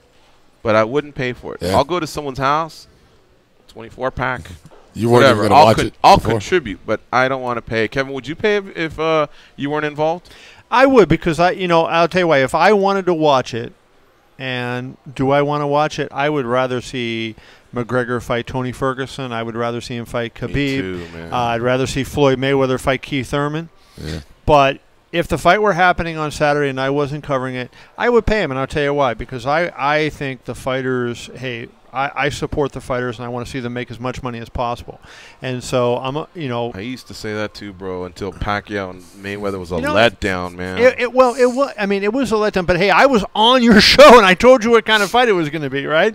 And it was nothing different. But I just think, hey, like I put on Twitter, there was a fighter recently who shall remain nameless, a boxer, who was dogging the fight, and I said, wait a minute, you understand the risk these guys take? Well, if it was on Twitter, can't you just tell us? It was public. No. We don't want to. Okay. I don't want to create an issue, but all right. I just said, what's wrong with you? Like, these guys are going to make $100 million, and you know the risk that they take to fight, right? You know the risk, right? You go in there, what could happen?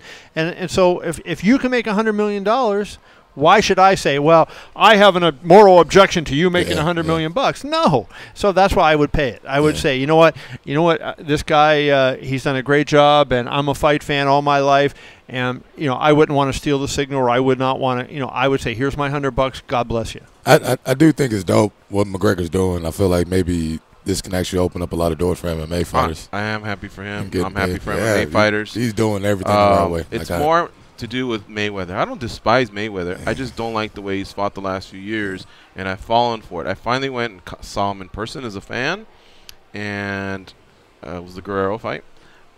His own fans were walking out. A lot of people were booing, and I thought he was clearly, when he reached the point where he was clearly winning, and that's why I was asking you about the hand injury.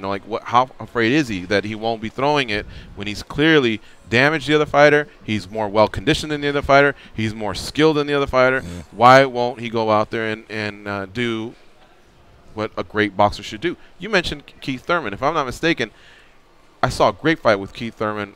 I mean, one of the best boxing matches I've ever seen. I think it was Sean Porter.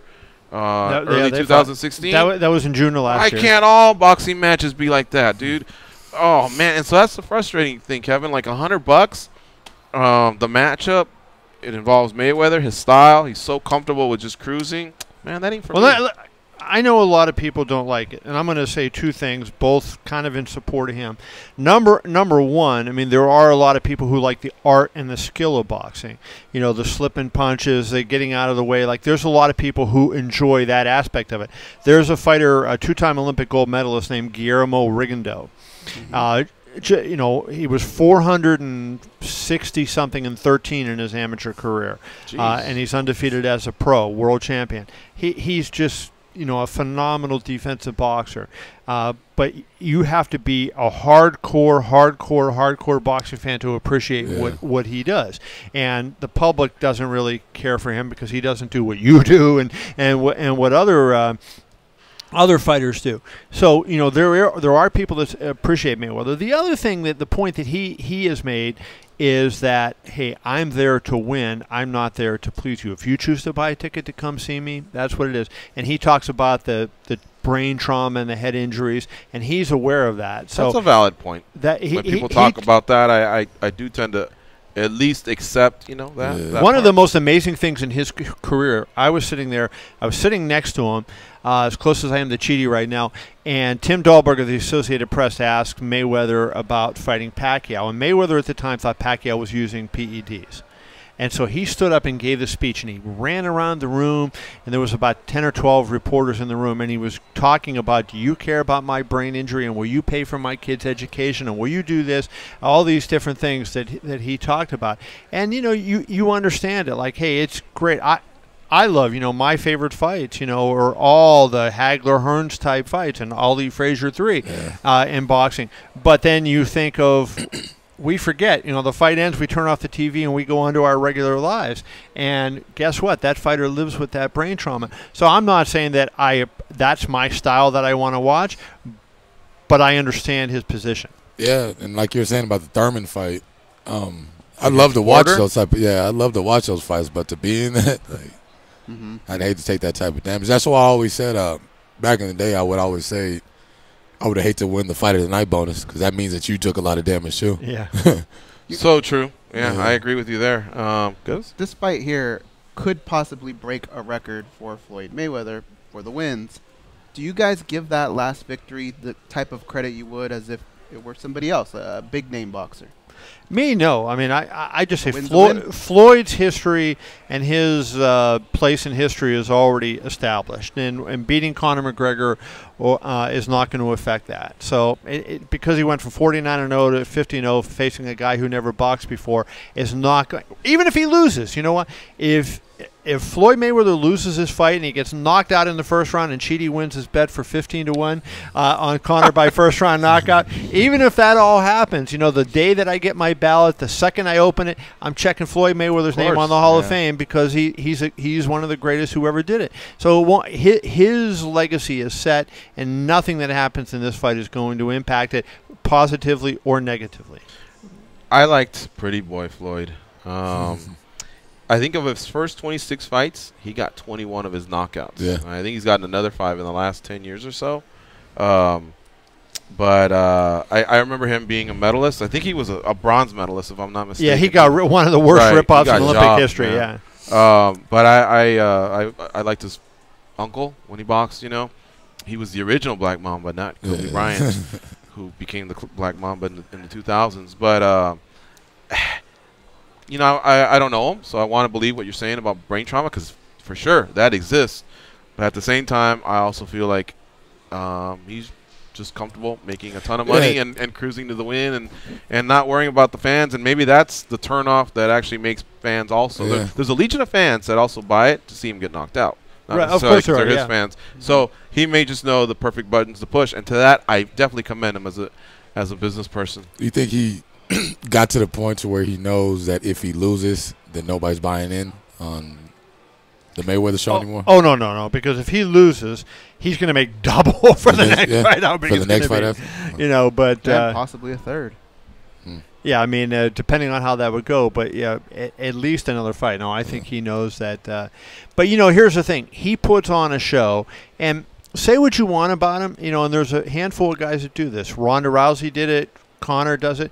They sold the fight in a way that other people don't. And, you know, they did media interviews when other people don't want to do them. And they gave you good stuff in interviews, and they made us want to interview them. And so that's all part of being a professional fighter. You know, you have to make people want to see you. And you have to, I think as a fighter, you have to make people want to care about you, whether you win or whether you lose. You know, Mike Tyson, a lot of people hate him, but they cared about him, right? And they went out, and I think that's what, you know, Conor has done so well. You know, he's you know, built that following. That's what Ronda did, and that's what Floyd has done. And I think they're setting a blueprint for guys like this.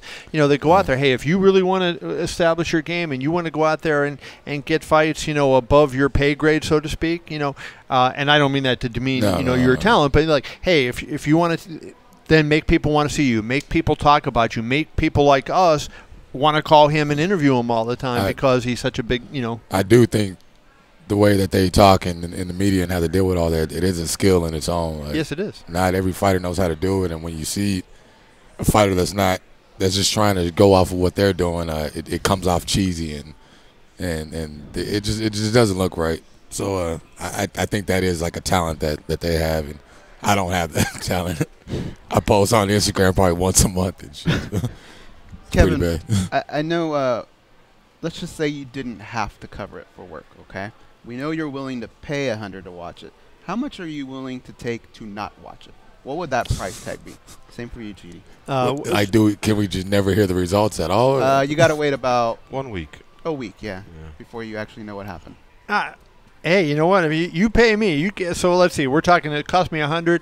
You give me $200. I'm up money. $200. I'm done. For a whole week, it wouldn't bother you. No, really. Shit. I'm a fight fan for. Yeah. You know what? My first fight. I told you when I was on your show before.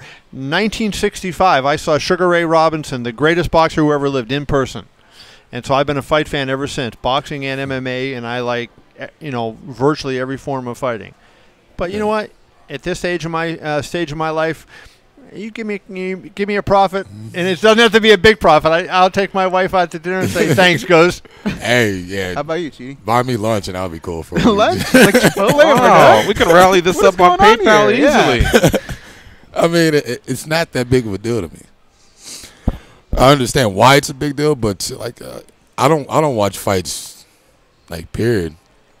I just kind of get online and find the results, or if my boy is having a party or something, I'll go and watch it there. But like, other than that, I'm not always on my phone trying to find out what happened. But I'm interested 100%. But like, if there was a deal to be made and I had to go a week without watching it, it's not that hard. Chidi, let me ask you about brain injuries. How often do you think about that? Do you ever regret getting involved in this sport? And is the money, hopefully, you know, I'm sure you have a trajectory of what you want to make, will it outweigh the risks that you're taking every time you not only perform on fight night but also train? Yeah, I don't really regret it because it's done a lot of good for me.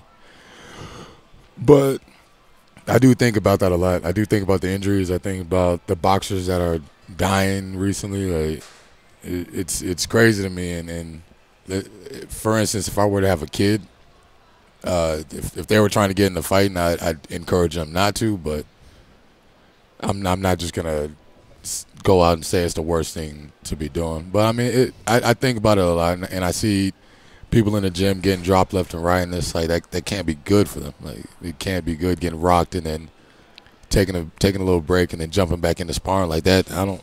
Like, it goes in my mind a lot, and it at the same time it helps me work on my defense too. So I'm constantly trying not to get hit. Not that I'm afraid of getting hit. I just know the damage that it can do to you. But well, why are we only hearing about this now with football players when there's been contact for many years? First, I just want to say the point he made was extraordinarily well taken.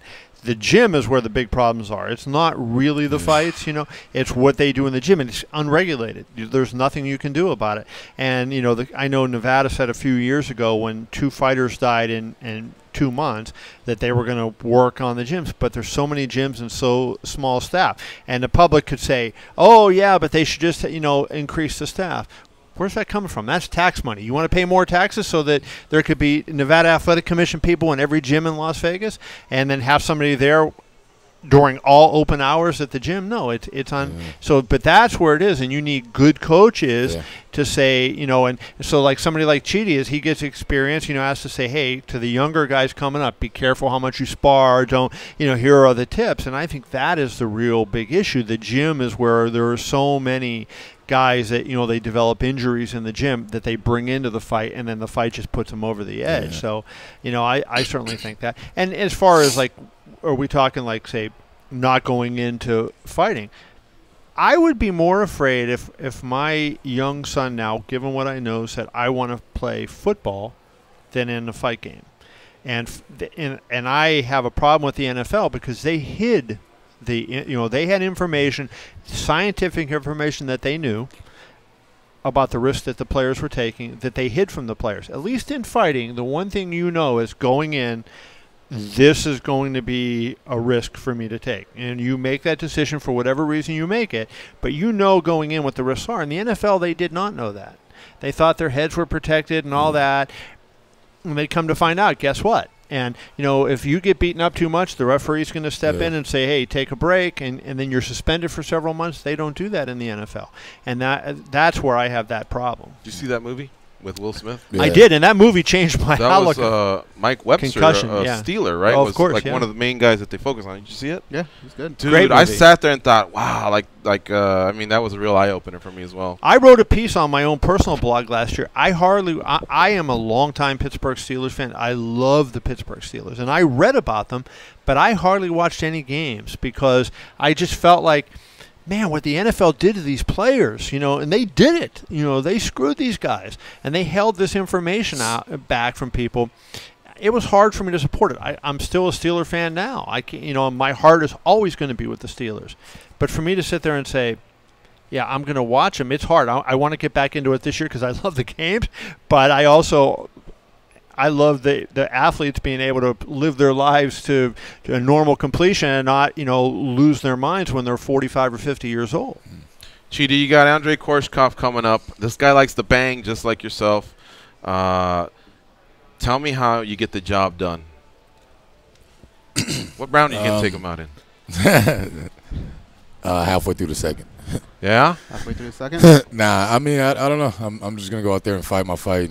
And however I beat him, I beat him. If it's by decision or submission or a knockout, I'll take it. But it's not going to be an easy fight. Even if it doesn't last long, it's not going to be an easy fight at all. But he's a strong, competitive dude, and I mean, he got caught his last fight, and you don't really come back from that too well, especially your next fight. You're an 8-limb fighter. What's your favorite strike to finish a fight with? Elbow, knee, anything, whatever lands, punch, whatever I can throw. I like to. Especially in the gym, I like to work on each and every tool that I have, whether it's southpaw or orthodox. The knee's becoming one of my favorite finishing strikes. It's pretty brutal, though. It is. I like the knee is rough. Is it the knee and then elbow? I like the elbow. Yeah. The elbow. I'm more of a spinning elbow type guy, you know? Like Gaston Bolanos does a real nice one in Lion Fight. But the knee, I've just been noticing a lot of fights are ending with the knee. It's just perfectly timed. It's kind of like if you catch it, you know, if you catch a nice photo of it, it's just really, really a very beautiful maneuver, a beautiful technique if it lands. I need a head kick or something. I want to ask you, I know you don't like to forecast the future very much, but this is something that came out that we all thought was so interesting. Bellator put out kind of a tease for a tournament, a one-night tournament. There you are. What were your thoughts when you saw that? I mean, I thought it was pretty dope. That Chidi, Paul Daly, Rory McDonald, Lorenz Larkin, Douglas Lima. That's Michael Venom Page, and that's Andrei Korshkov. And then who's? Brennan Ward. Brennan Ward, okay. Ooh, that is I mean, that looks fun. There's some talent right there. I was shocked that it said one-night tournament. Oh, one night? That's what it says there. Wow. We talked to Scott, and I think he said maybe they would stagger they got to stagger a little bit. Yeah. But what would be your thoughts? I mean, I know a lot of people when they get into the sport, that's something that they always remember is, man, I think it'd be kind of cool to do one tournament at least. I'd have to figure out how to do it because I'd get banged up in each fight. Yeah. And so, like, I'd probably have to go in to the first fight and not kick at all or something, or try not to punch. Tom Bellator, cool your jets a little bit. I mean, I definitely do it though, regardless, because that's like the cream of the crop. Like that's a stacked division. I'd love to be a part of that. Do you feel like eventually you're going to get to most of those guys anyway? I figured, yeah, I will. I just realized what a big dummy I am. I'm trying to look at the face and guess, and they're all down here. So yeah, it was all out there for you at Bellator MMA. Chidi, want to thank you very much for stopping by. Thanks for having me. And hanging out, talking a little bit of boxing, talking a little bit about the safety of both sports, boxing and MMA. And I'm glad that you are looking out for yourself because that's important. Trying to. Got to learn from the history, your predecessors, and we really, man, I can tell you when I see a fight, doesn't matter what it is. Obviously, I'm hoping for blood and guts and just action and violence. No, that's really how I am, man. I'm primal on fight night. And the minute it ends, I feel so bad for the guy that just got dropped, and I'm like, I question, like, why do I root? Why am I such a fan? But I'm just drawn back, That's how I feel. Like I'm gonna knock this dude out. I'm gonna knock his head into the third row, and then like you do it, and you're like, damn, man, just please wake up. And my man has witnessed 7 deaths in the boxing ring live. Wow. Jesus. Kevin Iole has witnessed 7 deaths. You've been in front row for, right? It's one of them. I told the story on your show. Was the fighter fell through the ropes and on top of me. I kept him from falling on the floor. They were boxing on the other side of the ring, and he was in trouble. And a guy threw a right hand, and he staggered back, and then just before he got to us, he fell down. And he kind of rolled under. In that particular fight, I was sitting actually on the ring apron where the announcers would be. And I was sitting right there. And Dave Koken, who is a local Las Vegas broadcaster, was sitting next to me. And we both put our hands up, and we kept him literally from hitting the floor. And here was the odd thing. And he was a guy that I was talking about before who had a brain injury from sparring, as it turned out. He rolled back under the ropes. He takes the count from the referee. The referee was like right in front of us and right in his face, and he's giving the count, 7, 8, and his hands are literally right in his face. He intentionally stayed on his knee. Referee gets to 10. He pops up. Now, Joe Martinez was the ring announcer that night, and Joe is a great guy. Joe says, hey, how about a hand for Martin Sanchez? And Martin blows kisses to the crowd. He starts to walk down the steps, and then he remembers that Dave and I saved him from hitting the floor. He turns around, and he points at us and gives us, like, thumbs up, hey, thank you, and he goes to the dressing room. The next morning, I'm at breakfast with my wife. We were out at a restaurant, and I get a call. Someone said, remember the kid that got knocked down, almost fell on you last night? I said, yeah. He goes, he died. And I was like, what? But he collapsed in the locker room. I didn't, have to talk to him afterwards. He collapsed in the locker room, and he had a injury on a subdural hematoma on the brain, and it was from sparring that was there, and then he got hit in the fight, and that unfortunately ended his life in a really sad situation. Sparring, I think we should touch spar a lot more. Light touch spar, maybe once a week, if that. Hard spar, but I growing up doing Muay Thai, we always did a bunch of touch sparring, no shin pads, just a lot more technique than anything, and it helped a lot. Yeah. But all right, guys. We have to take this last commercial. And Chidi, thank you very much for stopping by. Folks, follow him on Twitter at Chidi Bang Njoku. And again, Chidi will be fighting at Bellator 182 versus their former champion, Andre Korshkov. So this is a huge fight for him. It's on August 25th at the Turning Stone Resort Casino in Verona, New York. When we come back, we'll be talking to Alex Perez, who was a winner at last night's Dana White Contender Series. So we'll be right back.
Hey, idiot! Yeah, you. Can you please tap that rather large fellow on the shoulder and tell him it's time for more MMA Junkie Radio with Gorgeous George and Goes? Thank you. The English Premier League returns this week, and SiriusXM FC is getting you ready for the start of another thrilling season. The world's most exciting soccer kicks off on Friday for the first ever time as Arsenal lines up against Leicester City. Coverage begins Friday at 2:30 Eastern on SiriusXM FC 88, FC 85, soccer all day, every day. Kevin Iole from Yahoo Sports is our co-host for the day. And we're now joined by our last guest, Alex Perez, who won his fight yesterday at Dana White Contender Series 5. He defeated Kevin Gray. And after that, he had to go into another room where they basically decide if you get the UFC contract. So you have to win, I guess, and impress, because there's 4 other winners along with yourself. They've done at least one. Sometimes they've done 2. Yesterday was a night in which they had 2 winners. Mike Rodriguez was the other one. So welcome, Alex, to the show, and congratulations on your win and getting the contract. You're now a UFC fighter. Yeah, thank you guys for having me. Yeah, that was amazing, man. It was a great fight, and it was a lot of KOs, but yours really, really stood out. I mean, you owned my man, Kevin Gray.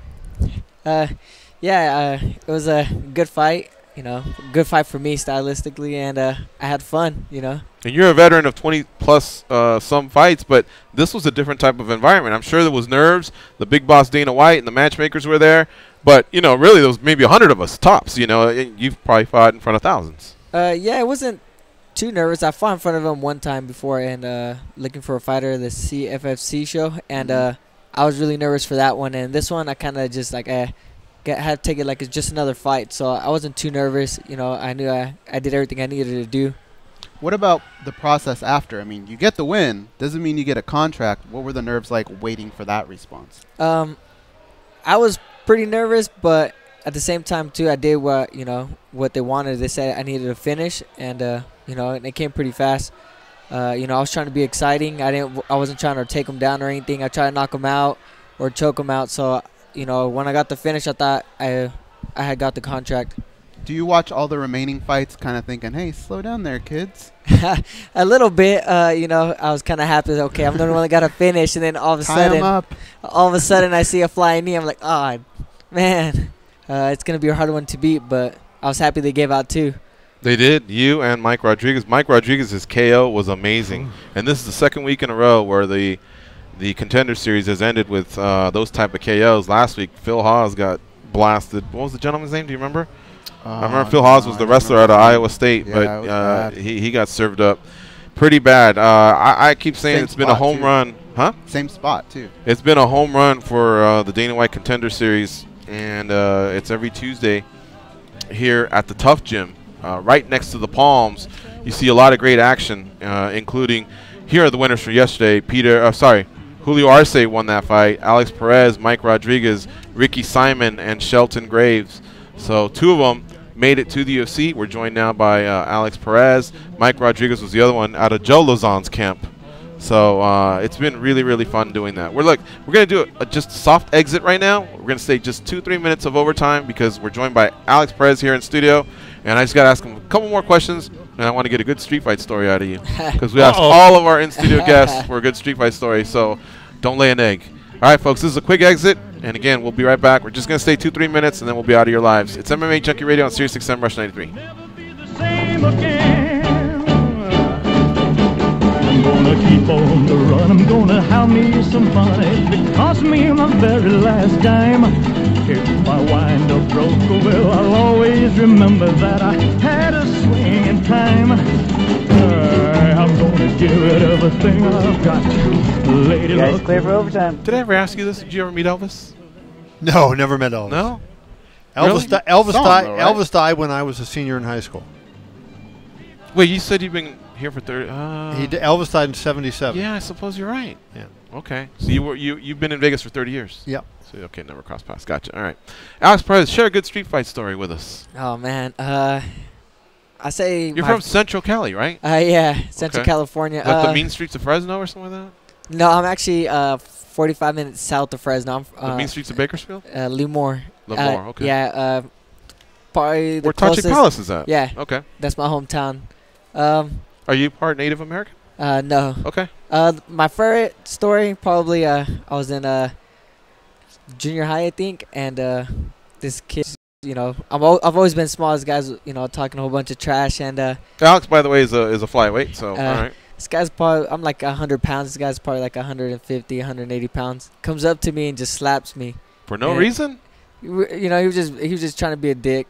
Slaps me, and I kind of like lick over, and everybody's like laughing. So I was like, oh man, I gotta do something.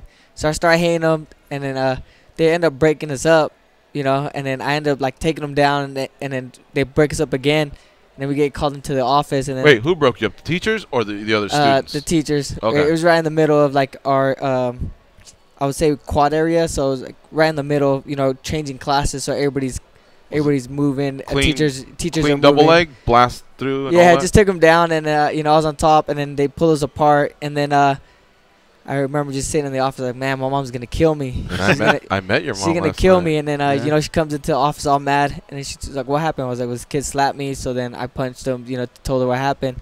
Mom's like, okay. She goes into the office, the lady's like, hey, we gotta suspend him, and she's like, why? The kid hit him first, how are you supposed to defend yourself? She's like, well, technically, you have to wait to get hit 3 times, and you have to say, you might be knocked out by then. So that guy 50 pounds bigger. You have to say, you can't. I don't want to fight you. I don't want to do this. So mom's like, okay, well, let me slap you and see what happens. And then the lady kind of looked at my mom, looked at me, and then mom's like, okay, just let me slap you, see if you don't get mad and you don't hit me back. And after that, the lady kind of is like, okay, go back to your class. And then after that, the lady kind of never told me anything else, never crossed my path. But that was my favorite one just because my mom was in it. Were you and the guy cool after that? Did he gain some respect? I really didn't see him after that, so it wasn't. It was just I don't know why he did it. It was just one of those random things. Just a punk move, right? Yeah. I met Alex's mom yesterday, and your younger. Well, I'm not sure if he's younger or older, but your brother. Yeah, my older brother. Yeah. So where I was positioned, because I'm not Yahoo Sports or ESPN, they just go, "You're in the bleachers." All right. So I was sitting in between Simon's parents, or next to Simon's parents, next to the Perez family, and then Julio Arce, a couple guys that were representing him from Tiger Schulman's in New York. So I must have been in a lot of shirts. You look like Don King last night. And I had a red Man United shirt. So, of course, I'm a heavy dude. I mean, people must have thought Kool-Aid was in the audience. I'm just sitting there, my belly's hanging out.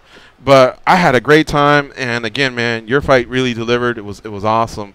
Did it go according to plan? It had to, right? That's get in there and get the finish? Yeah, you know, everybody asked me what my game plan was for this fight, and it was just to either get knocked out or knock him out. So, you know, I went in there to get a contract, and, you know, that was my mission. And I wasn't going to, you know, I wasn't going to go out without trying. So, like I said, if I was gonna get knocked out, you know, it was gonna be for that contract at least. You already know who you want to fight in your first fight as a UFC flyweight? Not really. I haven't really thought about it, but you know, whoever they give me, I'm not worried about anybody in the division. You're not sweating anybody, huh? Nah, you know, I train with a lot of. I think my camp has 7 UFC fighters. You know, Joe Soto, Diego Rivas, Chito Vera. You know, Carlos Esparza. I train with Ian McCall.